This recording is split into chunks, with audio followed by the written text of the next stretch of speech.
Bismillahirrahmanirrahim. Assalamualaikum warahmatullahi wabarakatuh. Alhamdulillah nahmaduhu wa nasta'inuhu wa nastaghfiruh. A'udzu billahi min syururi anfusina wa min sayyiati a'malina. May yahdihillahu fala mudilla lahu wa may yudlil fala hadiya lahu. Wa asyhadu an la ilaha illallah wahdahu la syarika lahu. Wa asyhadu anna Muhammadan abduhu wa rasuluh sallallahu alaihi wa alihi washabihi wa man tabi'ahum bi ihsan ila yaumiddin amma ba'd. Wa nastaqal hadits kitabullah akhiral hadi hadi Muhammadin sallallahu alaihi wasallam wa syarrul umuri muhdatsatuha wa inna kulla muhdatsatin bid'ah wa kullu bid'atin dhalalah wa kullu dhalalatin finnar. Kita lanjutkan dari pembahasan mengkaji 20 prinsip dalam mengagungkan ilmu yang kita ringkas dari kitab Ta'zim al-Ilm karya Syekh Shalih bin Abdullah Al-Utsaimin hafizallahu taala. Kita telah masuk di prinsip yang ke-18. Ya, tinggal 3 prinsip lagi yang kita akan selesaikan insyaallah taala. Di prinsip yang ke-17 sudah diterangkan tentang penjagaan ya, terhadap ilmu dalam bentuk dia membela ilmu tersebut. Ya. Kemudian dia menjaga kemuliaannya. Dan Syekh sudah terangkan di situ ada bentuk-bentuk yang sudah kita bahas ya. Ya.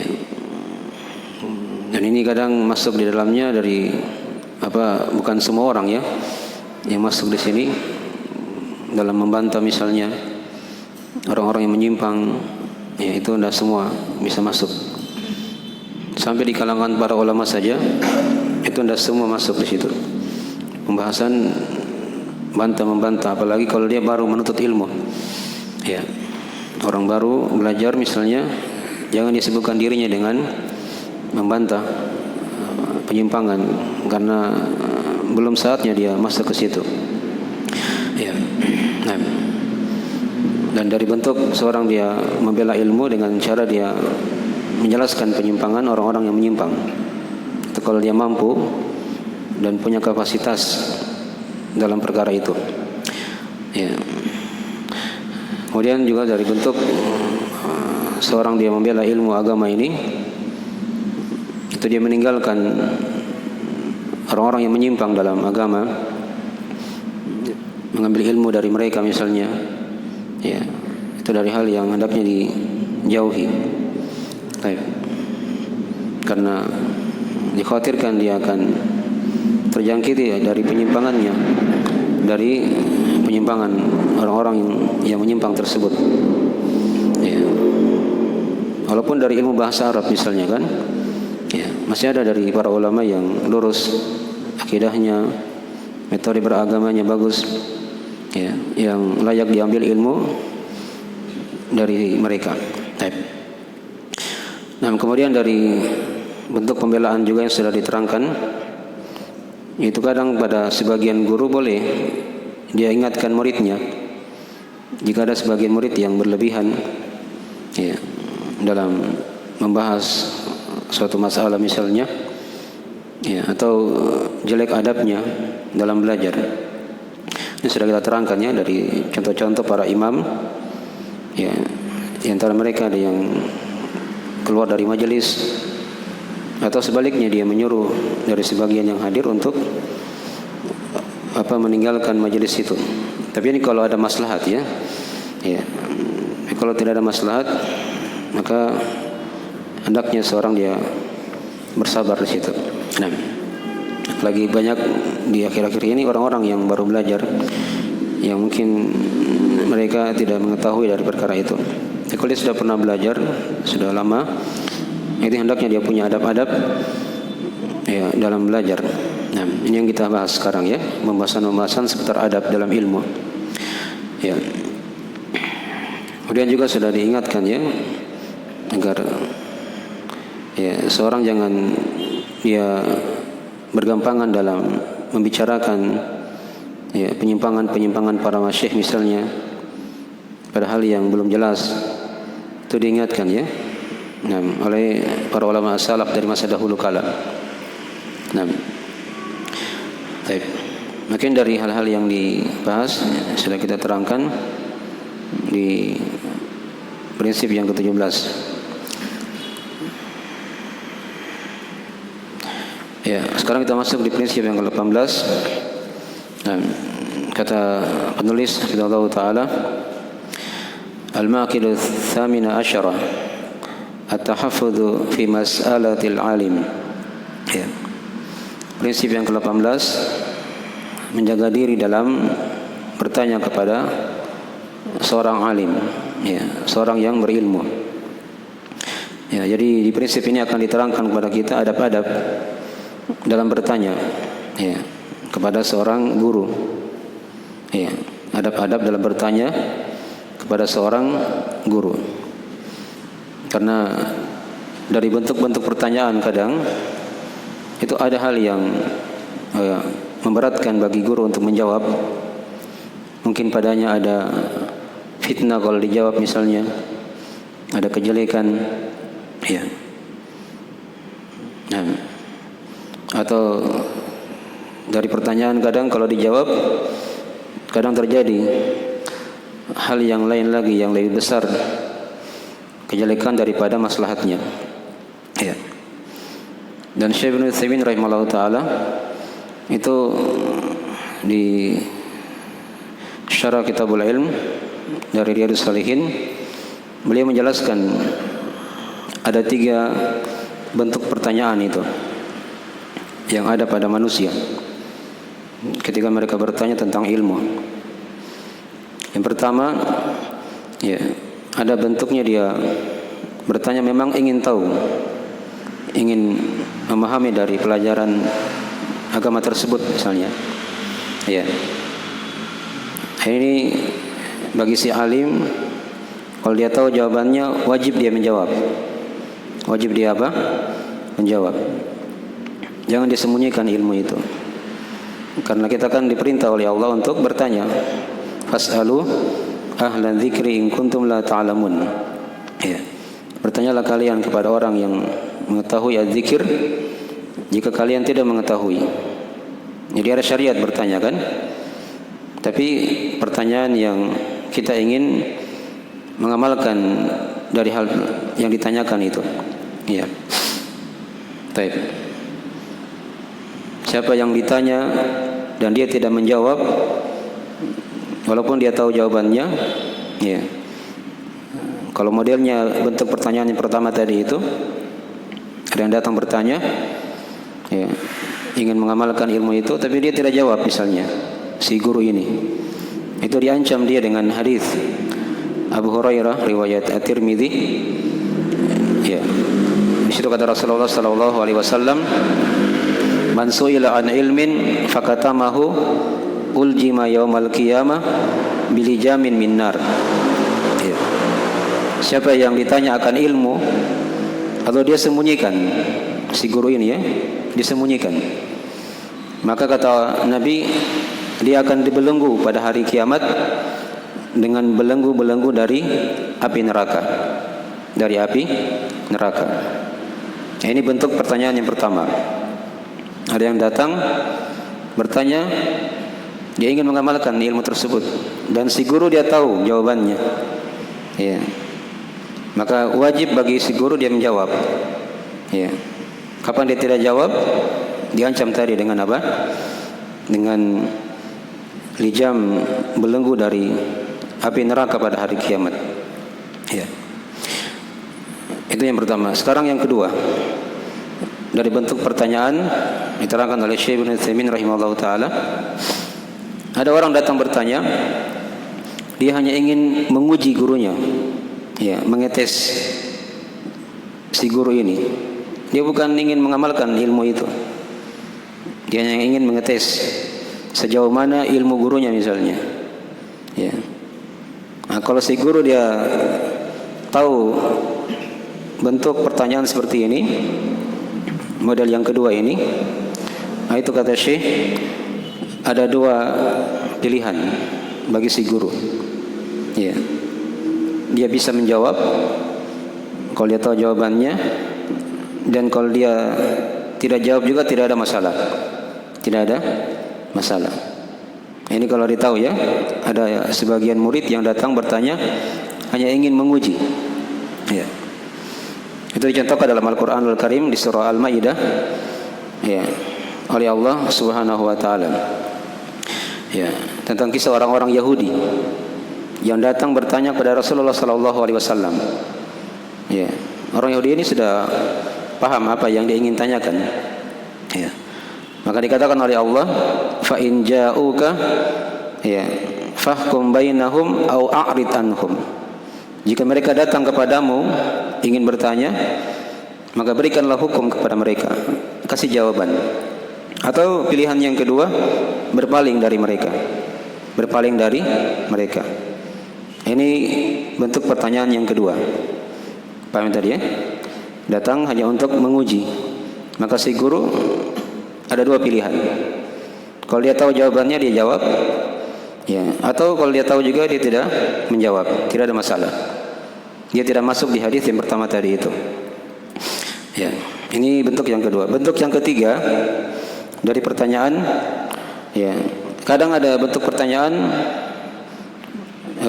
ketika dijawab, kadang menimbulkan fitnah, ya, menimbulkan kejelekan, ya.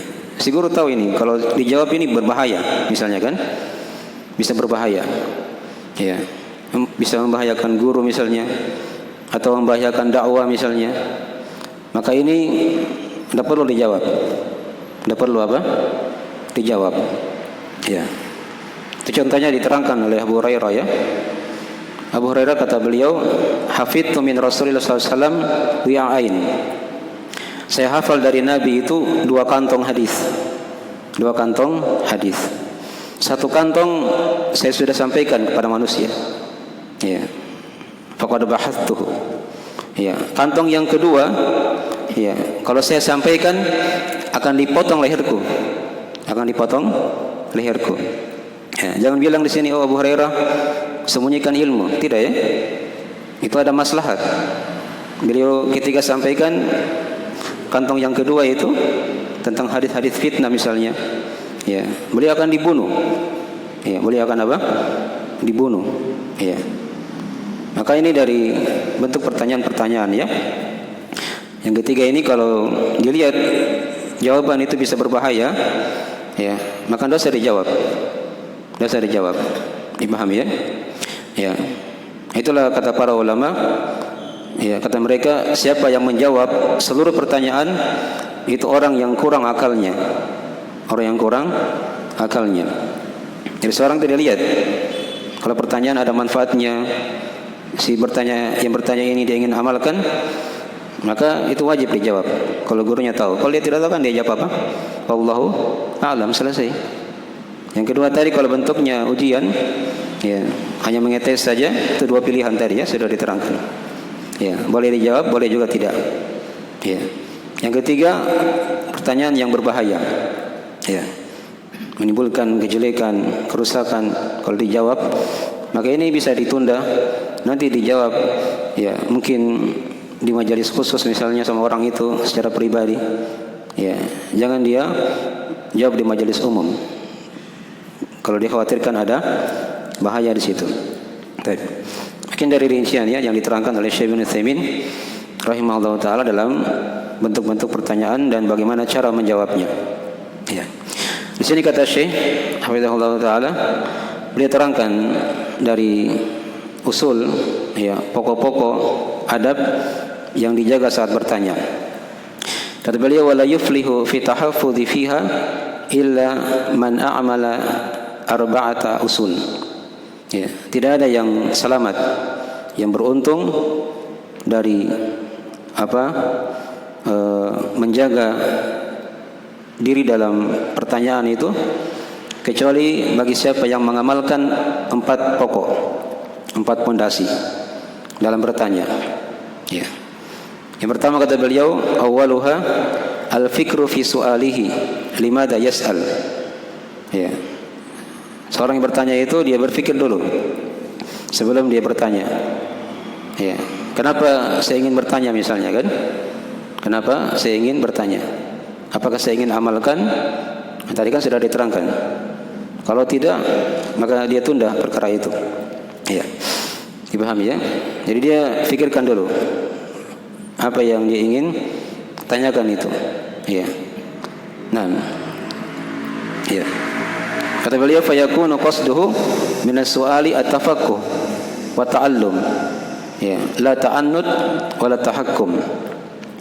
Maka hendaknya dia bertanya itu pada pertanyaan yang dia ingin memang pelajari perkara itu. Ya, dia ingin mengamalkannya. Bukan pertanyaan yang memberat-beratkan diri, ya, atau berbangga-bangga. Ya, berbangga-bangga saja. Dipahami ya? Baik. Karena kadang seorang ketika dia bertanya, bentuknya dia bangga-bangga, itu kadang bisa diharamkan ilmu, keberkahan dari ilmu kepadanya. Bisa diharamkan keberkahan dari ilmu kepadanya. Baik.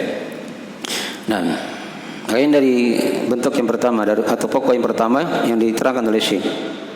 Sebelum dia bertanya, dia fikirkan dulu apa yang ingin dia tanyakan. Apakah layak atau tidak. Begitu ya? Baik. Nah,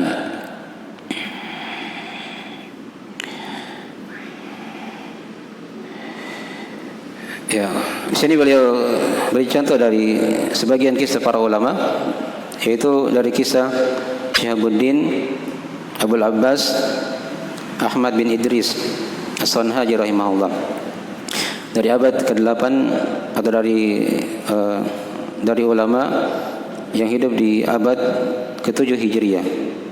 Ya. Ada yang bertanya ya kepada beliau, atau kata beliau di situ, ya, saya pernah ditanya katanya beberapa kali. Kata beliau, su'iltu marratan an aqdin nikah bil Qahirah, hal yajuzu am la?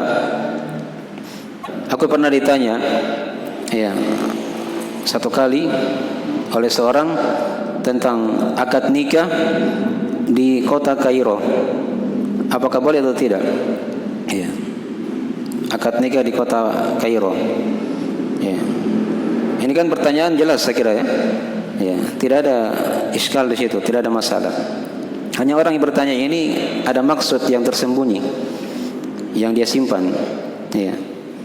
Maka di situ Syekh tidak menjawab. Ya, imam ini ya. Karena akad nikah di kota Kairo sama dengan akad nikah di kota-kota yang lainnya. Hukumnya kan boleh. Ya. Ini dari bentuk pertanyaan tadi yang dia mungkin mengamalkan dia bertanya bukan untuk mengamalkan perkara itu. Maka para ulama kadang dia tidak menjawab, tidak ada masalah. Dipahami ya? Baik. Nah, bahkan di akhirnya dari majelis itu beliau larang orang tadi itu menikah di kota Kairo. Ya. Kalau mau menikah di kota lain saja, jangan di sini, begitu ya. Sama dengan misalnya antum ditanya di sini, apa hukum menikah di kota bau-bau? Hukumnya kan tidak ada masalah. Ya, kalau ada ulama ditanya seperti itu, mungkin dia bisa diusir. Ya, jangan kau menikah di sini kalau ada maksud-maksud yang tersembunyi mungkin dalam hatimu. Itu hal yang dimaklumi oleh manusia kan? Ya, tidak ada masalah. Kenapa dipertanyakan? Nah, berarti ada apa-apanya di situ kan? Yang dia ingin tanyakan atau yang ingin disembunyikan di situ. Ya, ada maksud-maksud yang tidak ditahu. Itu dari hal yang diingatkan di situ ya. Dari poin yang pertama ini. Jadi hendaknya dia berpikir dulu ketika dia ingin bertanya. Ya, kemudian yang kedua dari asal juga kata beliau, nah, seorang ketika dia ingin bertanya, ya, dia hendaknya pastikan apa yang dia ingin tanyakan. Nah, bermanfaat atau tidak? Ya. Ada manfaatnya atau tidak? Jangan dia bertanya pada perkara yang tidak ada manfaatnya. Jangan dia bertanya pada perkara yang tidak ada manfaatnya. Ya. Contoh seperti Imam Ahmad rahimahullah taala, beliau pernah ditanya tentang Ya'jud dan Ma'jud. Apakah dia muslim? Apakah mereka muslim atau bukan? Nah, gitu kan? Apa kata Imam Ahmad rahimahullah taala? Kata beliau, ahkamta al-ilma hatta tas'alu atau hatta tas'ala anta. Ya, apakah kamu sudah pastikan ilmu sampai kamu bertanya seperti itu? Ya, tidak ada juga manfaatnya bertanya tentang Ya'juj dan Ma'juj. Ya, Nabi Isa saja ketika telah keluar Ya'juj dan Ma'juj, Nabi Isa diperintah oleh Allah bersama dengan Imam Mahdi untuk pergi ke gunung bersembunyi. Ya, bukan dihadapi itu Ya'juj dan Ma'juj. Karena mereka ini kaum apa? Perusak yang akan keluar di akhir zaman. Maka bertanya apakah dia muslim atau bukan, itu tidak ada manfaatnya. Tidak ada manfaatnya. Ya. Dipahami ya? Baik. Atau dia bertanya hal-hal yang belum terjadi misalnya. Dia bilang, bagaimana seandainya kalau begini. Belum terjadi perkara itu. Tapi dia ingin bertanya. Itu tidak ada manfaatnya. Ya. Sebagian ulama memberi contoh, ada yang bertanya, apakah iblis punya istri atau tidak? Ini tidak ada manfaatnya. Ya. Tidak ada manfaatnya. Ditahu juga atau tidak ada manfaatnya. Iblis itu musuh kita. Ya. Musuh kita. Itu yang paling pokok. Ya. Jadi seperti itu ya. Dia tanya hal yang ada manfaatnya saja. Hindari pertanyaan yang tidak ada manfaatnya, yang belum terjadi. Ya. Dipahami ya? Karena ini dari hal-hal yang dijawab juga kadang tidak bermanfaat. Dipahami ya? Ditanyakan yang terjadi saja, yang bermanfaat. Itu asal yang kedua. Baik. Asal yang ketiga beliau terangkan di sini, yaitu al-intibah fi salahiyati hali syekh lil ijabati an su'alihi. Yaitu dia perhatikan kelayakan keadaan dari guru itu untuk menjawab dari soal-soalnya. Ya.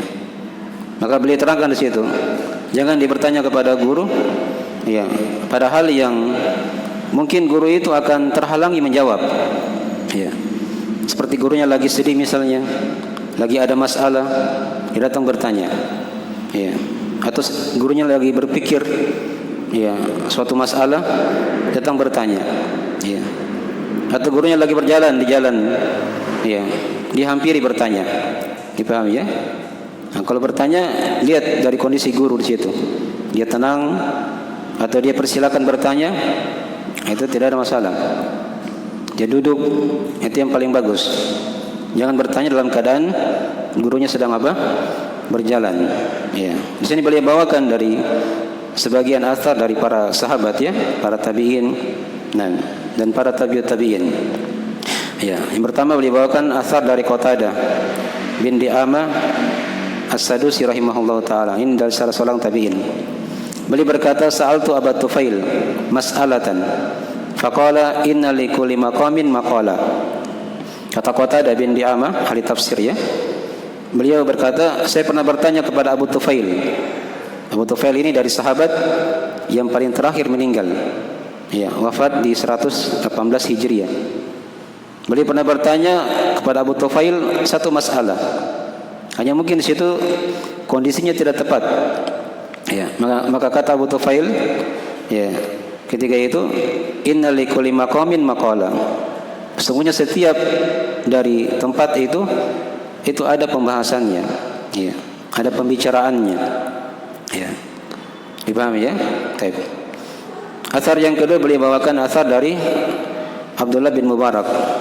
Abdullah ibnul Mubarak rahimahullahu taala. Nah, beliau di situ ya ditanya oleh salah seorang lelaki dalam keadaan beliau lagi berjalan. Ya, lagi berjalan. Apa kata Abdullah bin Mubarak rahimahullahu taala? Ya, laisa hadza min tawqiril ilm. Kata beliau, ini bukan dari bentuk penghormatan kepada ilmu. Dia tanya gurunya, sedangkan gurunya lagi apa? Berjalan. Ya. Ditanya di tempat yang bagus. Ya. Dipahami ya? Hindari dari pertanyaan kayak seperti itu. Ya.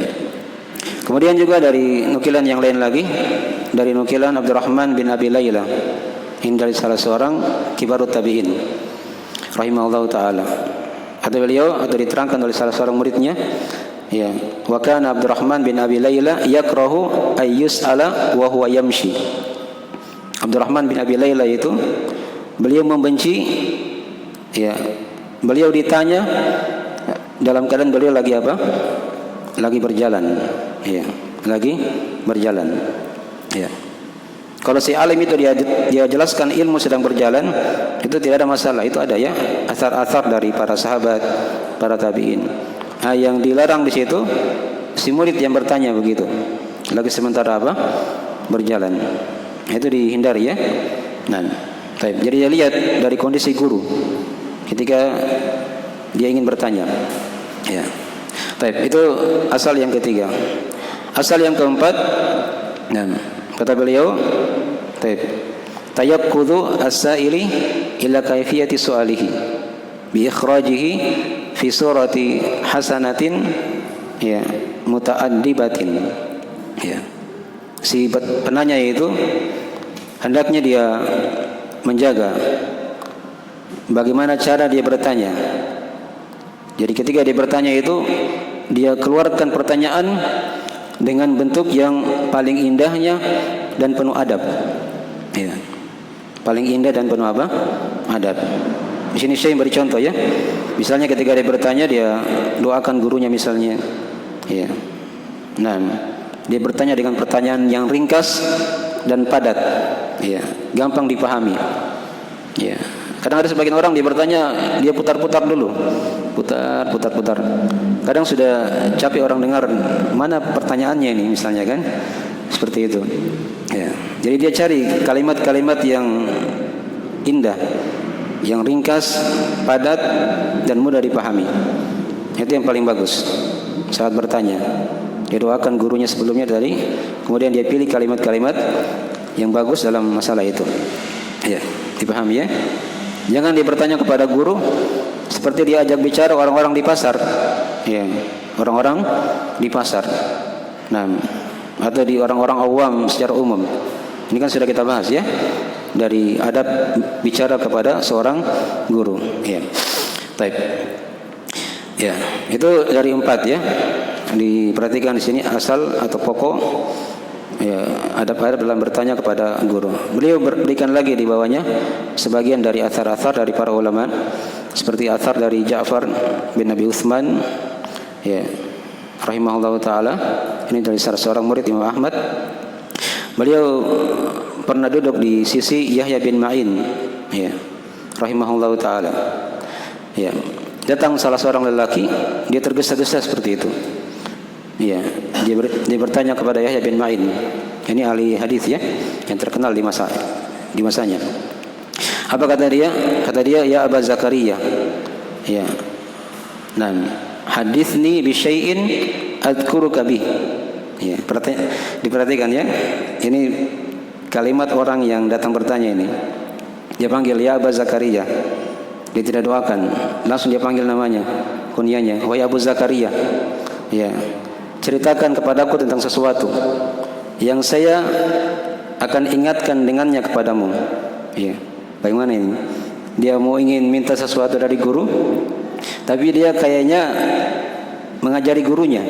Ya, mengajari gurunya. Maka apa kata Yahya bin Ma'in? Kata beliau, "Adzkuruni annaka tas'alani." Ya. Apakah kamu ingin ingatkan aku sementara kamu ingin bertanya kepadaku? Ya. Nah, itu bukan adab ya dalam bertanya. Jadi kalau bertanya itu kan kita ingin, ya, meminta pertanyaan itu dijawab. Kita merendah kepada guru. Jangan kita bahasa kita seakan-akan apa? Ingin mengajari guru itu. Ingin mengajari guru itu. Dipahami ya? Baik. Ini dihindari ya dari soal-soal yang seperti ini. Dari soal-soal yang seperti ini. Baik. Sedikit lagi, satu lagi, athar dari salah seorang sahabat atau salah seorang tabi'in ya, yang bernama Zaid bin Aslam. Ini dari tabi'in, ayahnya ini dari maulanya Umar bin Khattab radhiyallahu taala anhu. Ya. Baik. Ya. Di sini beliau beri contoh ya tentang ada salah seorang yang bertanya kepada Zaid bin Aslam rahimahullah taala. Tapi orang yang bertanya ini dia kurang adab. Ya. Maka apa kata Zaid bin Aslam? bin Aslam, kata beliau, ya, idhab fata'allam kaifa tas'al thumma ta'ala fasal.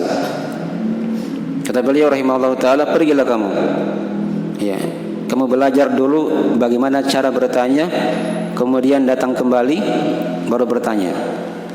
Nah, itu ya diterangkan sebagian athar dari tabi'in. Jadi kalau dia lihat misalnya ada orang yang bertanya dan dia tidak tahu adab-adabnya, disuruh pergi dulu belajar. Ya, setelah tahu belajar adab-adabnya baru bertanya. Ini tadi ya, kalau memang itu pertanyaan yang tidak langsung betul dijawab ya, dengan pertanyaan yang sudah diterangkan tadi, ada yang bentuknya imtihan atau hal yang tidak ada manfaatnya misalnya, ya, dari hal-hal yang diingatkan oleh para ulama. Ya, oleh karena itu dilihat sekarang ya, itu kadang sebagian dari kita kadang ya kurang adab dalam bertanya. Oleh karena itu hendaknya kita perhatikan dari adab-adab ini ya. Ya, ini 4 pokok adab diterangkan oleh Syekh, dan ada adab-adab yang lain ya, seperti yang sudah disinggung dia di majelis-majelis sebelumnya. Ketika dia bertanya jangan dia sebutkan syubhat di situ, kerancuan ya di majelis umum. Ya, jangan sampai ada yang tidak memahami syubhat tersebut tertinggal di otaknya. Tapi dia bertanya secara pribadi saja. Ya, ketika dia bertanya, dia memang niat untuk mempelajari ilmu agama. Dia hilangkan kejahilannya. Dia ingin mengamalkan ilmu itu. Ya, ikhlas karena Allah.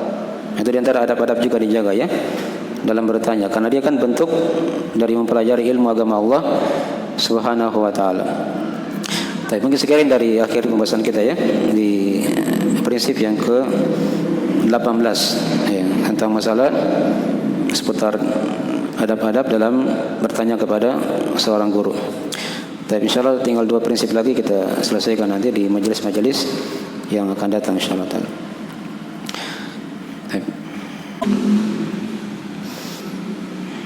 Tapi sekarang mungkin itu dulu ya, kalau anda ada kita akhir majelisnya, kita langsung masuk salat isya insyaallah. Subhanallah hamdik, syallallahu alaihi wa sallam. Assalamualaikum warahmatullahi wabarakatuh.